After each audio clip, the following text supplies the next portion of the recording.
Vidare tinokugamuchirai zvekare kune chimwe chirongwa pano paZim Facebook Secrets and Confessions. Pane mamwe WhatsApp voice notes andakatumidzirwa achibva kuna vahanzvadzi vedu vane nyaya yavo, nyaya inonzwisa tsitsi. Kana mazoteerera audio yavo, kana muchidawo kuzovabatsira, please uyaiwo kuinbox kwangu. Zvakangooma hazvo. Zviya zvatinogara tichingotaura kuti urombwa hunotambudza, uyo wacho anenge asina kana mhosva. Regai titeerere audio yavo yavakatumidzira. Ndiri amai vane 45 years. Ndine problem yandinayo. Problem yandinayo yakatanga after ndawana mwana wangu pedzisera ane 12 years this year. Ndakati ndichipedza kumita mwana iyeyo ndakabva ndatomira period yangu ndakaimira. Pandakangopedza kuita mwana ndobva ndakagumisira kugeza ropa. Saka ndaenda kumaprofita, kuna namadzibaba, kumazayoni, inini kunamata ndainamata chechi postwood. Saka nedambudziko iri ndatenderera.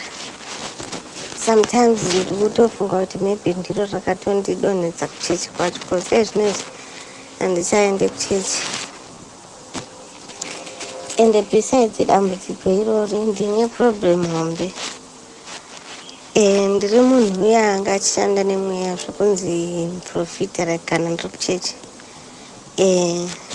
Ndakati 2008 ndakaregera chechi, because chechi ndakaitanga ndine 18 years. Ndakaregera chechi ndikaenda kunoita zvemashavi. Ndikamutswa ndikapedza 2009. Ndapedza 2009 ndobva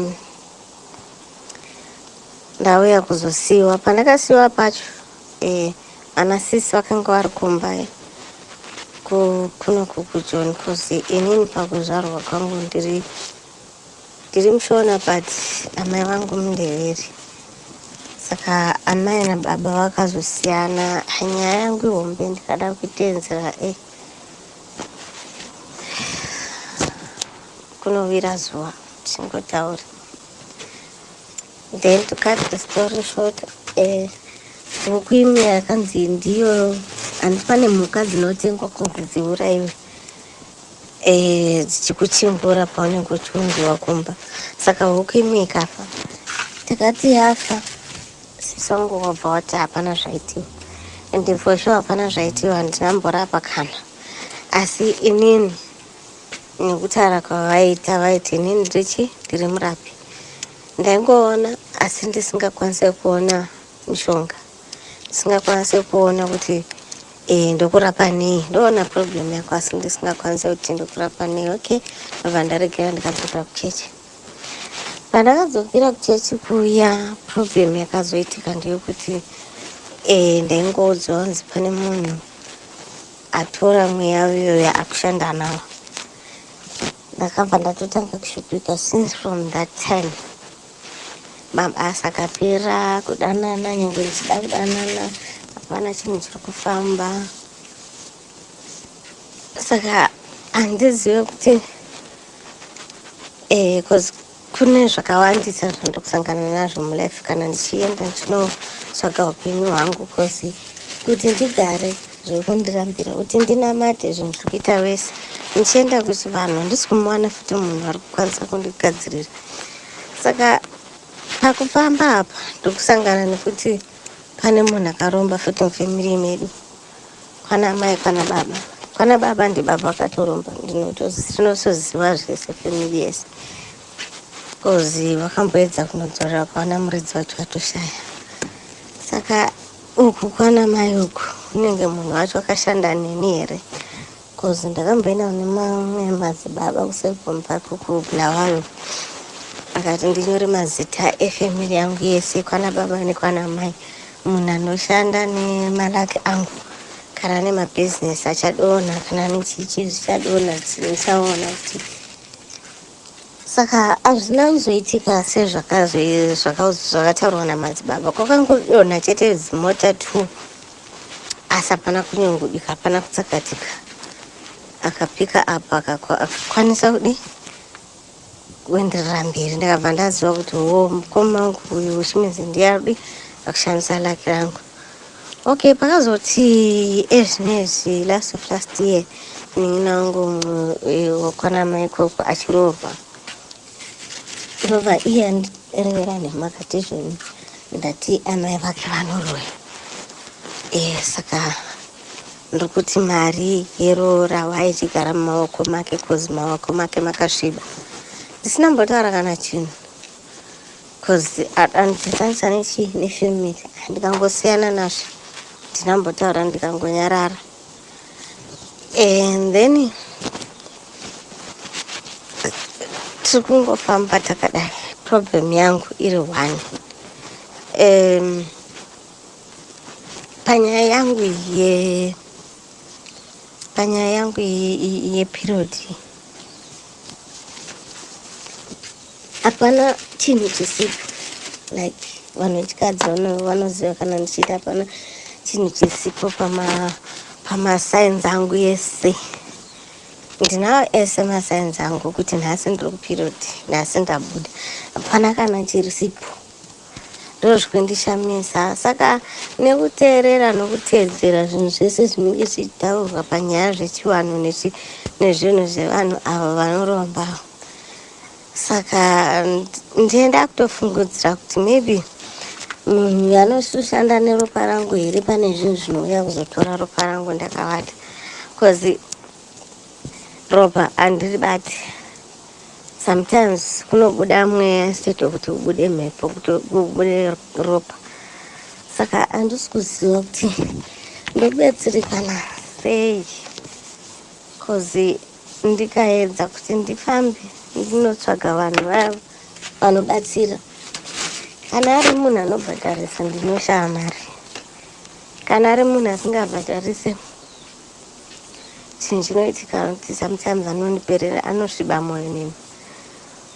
Chingoti mangwana chidzamara anoendaona kuti mweya yangu haipo, asi atori munhu anenge achitotaura kunzi uyu anoshanda ende anoshandira.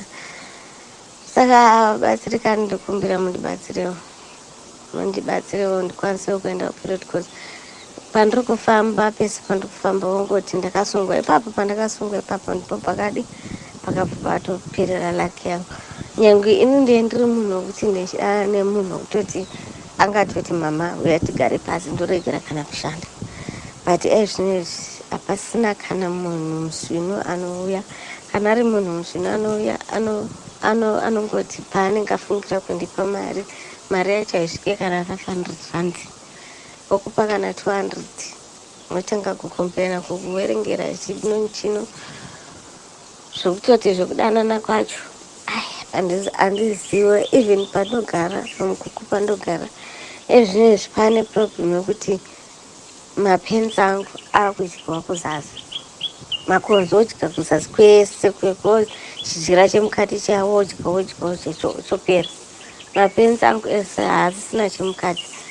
Ndibatsireiwo, handitomboziva kuti ndiite sei. Sometimes even nokudya kunokurumidza kupera, wozotanga kutukana nevana kuti ye muri kutambisa, but sometimes unenge wakutofunga kuti maybe mhepo idzi nekuteerera, because pane mumwe sisi andoteerera nonzi Portia Muhauku ikoko kuYouTube, akanga ari n'anga achiita futi usatanist.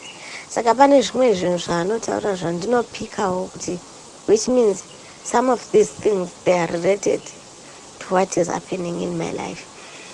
Saka ndichikumbirawo vanhu vangakwanise kundibatsira, vandibatsirewo, vatsaure namukuru wanacho avape namba dzangu vandibatsirewo, because izvi zviri kutapuririka kune vana vangu havasi kuwana mabasa. Mwana nditaura izvozvi, mwana wangu uyo ane 22 years ari kushanda zvevodacom izvi watu wifi, anoenda mwedzi wose wopera mebva wana makastoma 2 chete, kana kuti 2 kana 1 uyu muhombe uyu anoita zvetiling anokwanisa kubata kana 10,000 15,000 ambofunge kana kuti kuna amai.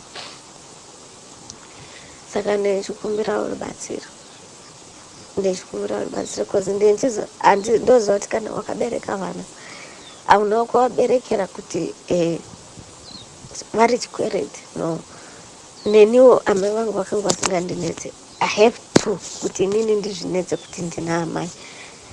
Saka ndechida iyo chinhu ichocho chekuti mwana wangu azivewo kuti kuna amai, noti kuti nditi ndakuda kuroya mwana kuti akangani vafunga amai, no. Azive kuti ndine mubereki, because even akaenda kunena wanin'ina wangu or kune varume wanin'ina wangu unozonzi mwana wako anga ari patitengera bhiya, atitengera chakati. Haana mari inoshamisa cause naye anombogara asingashandi, but ipapo paanenge awanirawo chandiri kuwishawo kuti at least noniwo andifunge kuti ndina amai.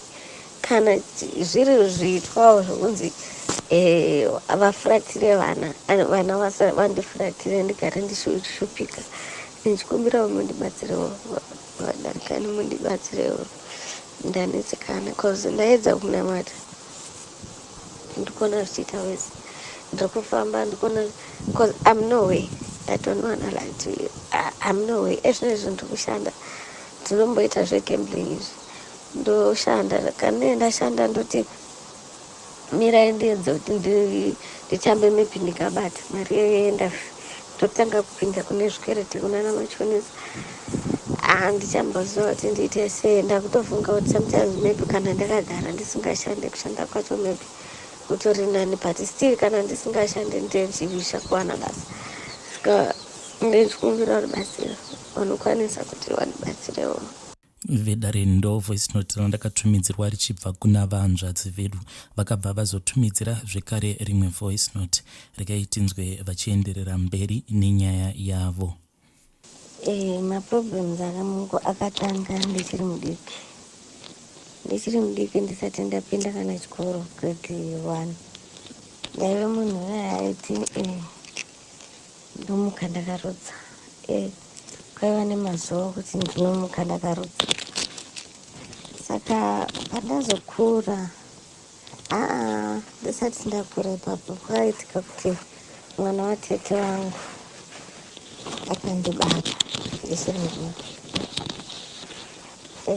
Handinambokuwara, handinambonzwa kana chinhu zvovo zvokuti unobuda ropa unodidi.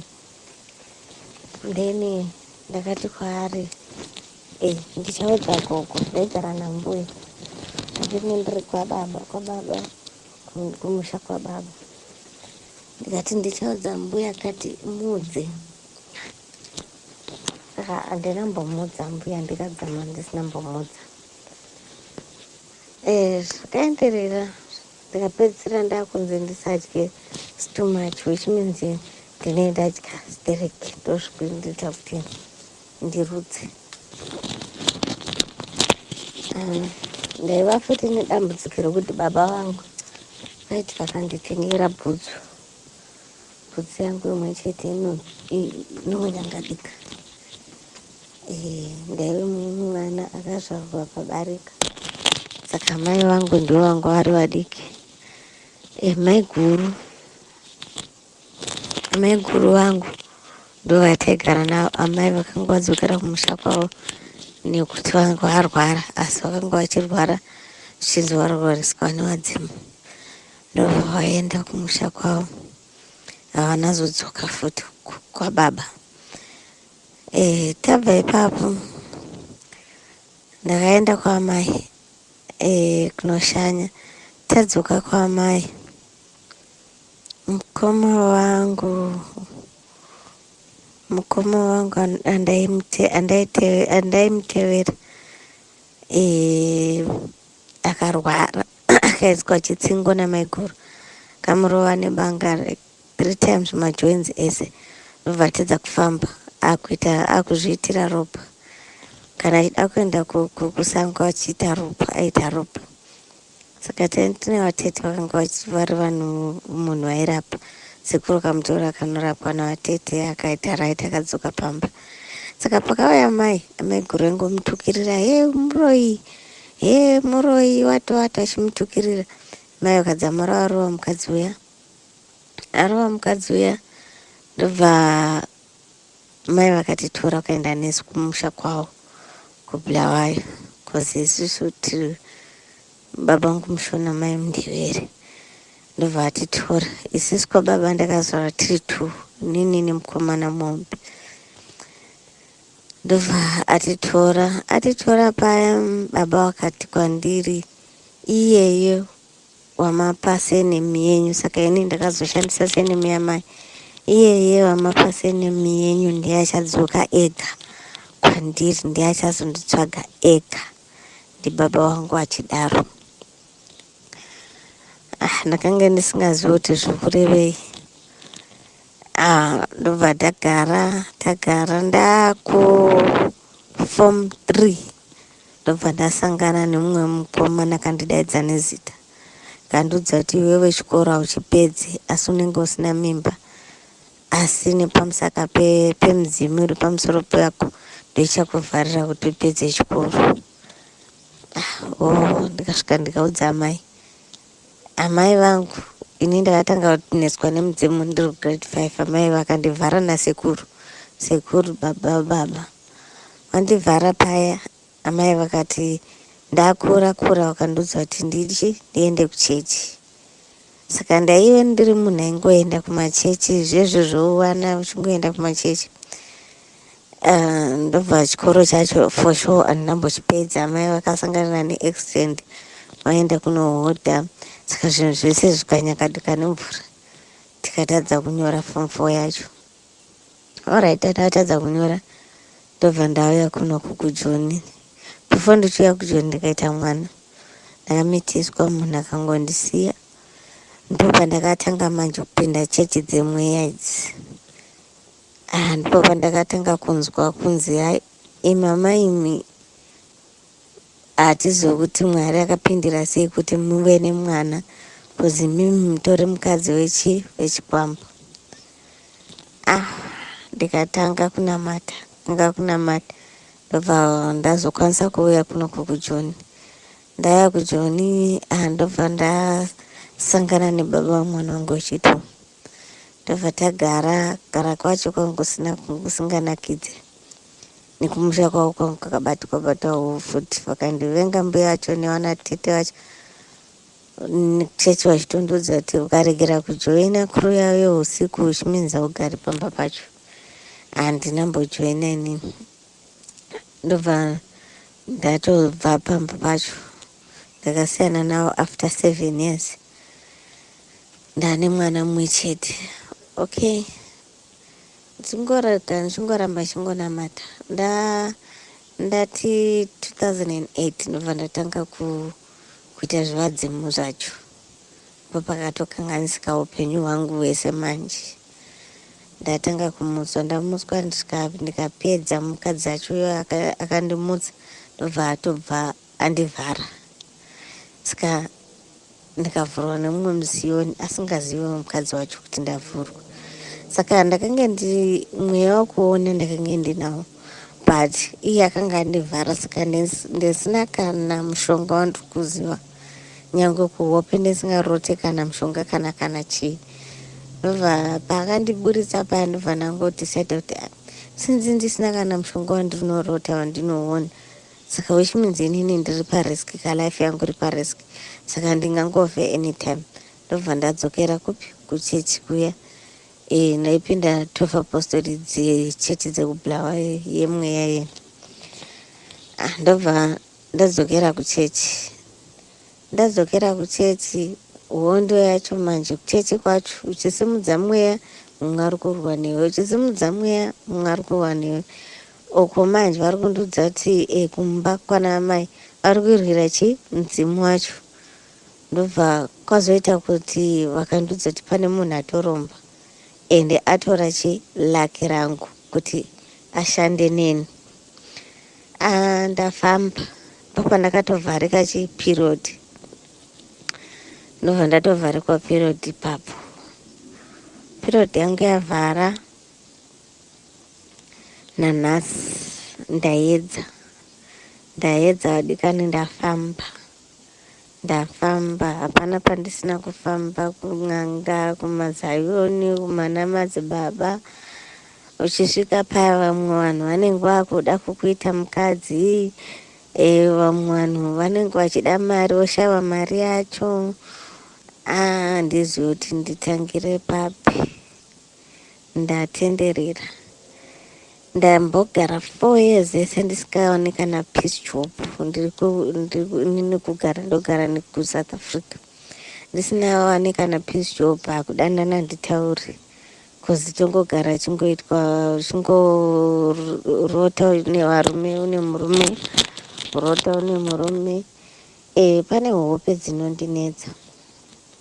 Hope idzi ndikadzirota hapana chinhu chinoita, sekuti ndambogara ndisingashandi, asi ndinge ndichirarama nemanhamba zveloto izvi, vanoziva zveloto, ndichirarama nekubhedza.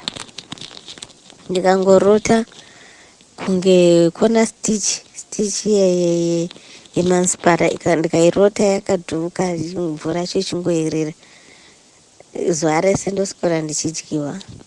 Ndikarota munhu wechikadzi maybe akandivhurira nhengo yake, ndoswera ndichidyiwa. Ndikarota munhu wechirume ndichitoona nhengo yake, ndoswera ndichidyiwa zuva rese.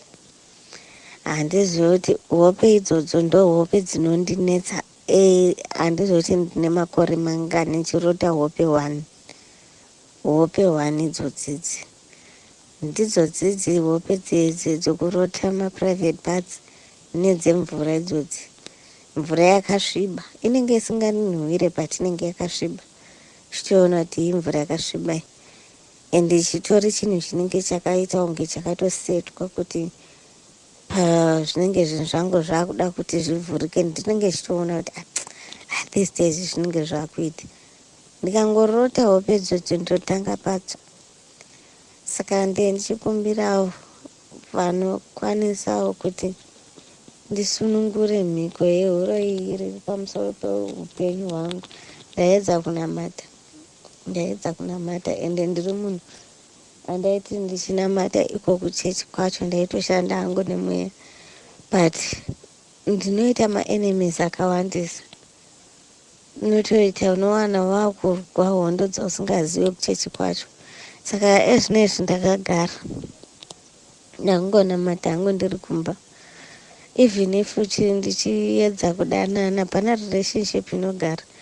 Nyange ukadanana munhu wacho hapana kana mari yaanokupa, anongogara achingokuverengera mastories, okupa kana 100 rands, hapana chinhu chaunoita nacho. Even kana une maproblem haukwanisi kana kuti munhu uya umudza kuti ndine problem yakati. Obvious anokuudza maproblems akakawandisa pfuura ako, akutofanira kutonyarara. Saka handizivi kuti wadikani ndoita sei, because sometimes ndiri munhu uya wokuti ndaimbofunga kuti dai ndiri 1 dai ndakatozviuraya kare. Manje ndine vana 3, vakomana 2. First born yangu yatova ne26 years, second ne22, third ne12. Saka ndiri munhu uya akambosvikirwa nemweya wokuti dai ndangotenga hangu mushonga wemakonzo uyu mutema uyu uri kuSouth Africa, unonzi ukangoudya mangwana makuseni munomuka makanyarara. Ndakambosvikirwa nemweya wekuti ndibike, ndiise muplate, tidye tese, ndiende nevana vangu, kozi upenyu hwacho ndaiona kuti ine ndikazviuraya vana vangu vanosara vachishupika wese, kozi ndikutoona kuti hapana munhu anondida. Ende vese munhu wacho anenge asingandida anoratidza kusandida, munhu andinenge ndisimurota zvakashata. Ndiri munhu wekuteti pandakatanga kumutsa zvevadzimu zviya vanasisi vana mama vaindodza kuti tinamate. Ndikadzokera kuchechi vakanga vasisatauri. Umwe musi ndobva ndati zvoni kuna umwe maiguru wangu, imimi mandizvo kuti muda kuti ndiite sei? Kana ndichinamata ndisinganamate munoti ndinamate. zvikanzi mhinduro yandakanzwa zvikanzi izvoni iwe problem yako iwe kana uchinamata unonamata stereki. Pane munhu asiri wemwoyo wetsvine anokuona kuti unonamata stereki. Nyaya yangu yakarebesa, ndikada kukurondedzera iyi yakarebesa too much, tingatopedza zuva rese. Asi chanda kuchemerera ndichifunga kuti ndatadza ndokushanda chandokushandira Jesu kuona ndikungoshandira zvikwereti kozi mari yandinenge ndichibata sometimes opinda mushopu ndotenga zvinhu zviri useless, maybe ndisina kana kubhadhara rent, otenga zvinhu zvisina nebasa rese. Wakunobhadhara rent yacho ndakutofanira kukwereta, ndokwereta ndovhara machonesa, ndokwereta ndovhara machonesa, ndonokwereta ndovhara machonesa, ndonokwereta. Saka ndichikumbira rubatsiro, ndichifunga kuti maybe ndikangoita back to sender yangu ndaneta, kozi ndaneta. Vanhuwo vambotsvawo nezvinhu zvavo, kozi isusu tisipo vachienda kunobata zvinhu zvavo izvi. Asi kunenge kwakushupika isisu tisingazive chinhu, uchiudzwa unzi une laki rako asi raki racho richiperera muhope. Orota une mazimari, orota une mazimba, orota une zvinhu zvakanaka, asi kuti zvisvike mumaoko mako hazvisviki. Unongogara uchingoshupika. Vanhu vedu ndibatsire, anenge achiziva kuti ndingabatsirika nepapi ngandirayire. Inini handidi kuromba ba, handidi, ndoda kungosunungura upenyu hwangu chete. Handidi zvinhu zvinozonetsa vana vangu mangwana ndaenda ndisisipo panyika. Vedarendo imwe voice note yandakazotumidzirwa ichibva kuna vahanzvadzi vedu. Hanzi please ndibatsireiwo nekuti handidi zvinhu zvinozosara zvichinetsa vana vangu, inini ndaenda ndisisipo pano panyika. Please kana muchikwanisa kubatsirawo vahanzvadzi vedu ava, uyai kuinbox kwangu. Kana kuri kuti kana kuinewo kwamunoziva kwekuti vanokwanisa kuenda vobva vanobatsirwa, aiwa munokwanisa kuuya mubva manditumidzira message, ndobva ndazoforwarda message kwavari. Kune avo vandisati ndavhura mawhatsapp voice note avo, please musadeleta nekuti mamessages acho akati wandei. Vedare ndo mamessages andanga ndakakubatirai. Ngatisanganei zvekare mune zvimwe zvirongwa zvinotevera.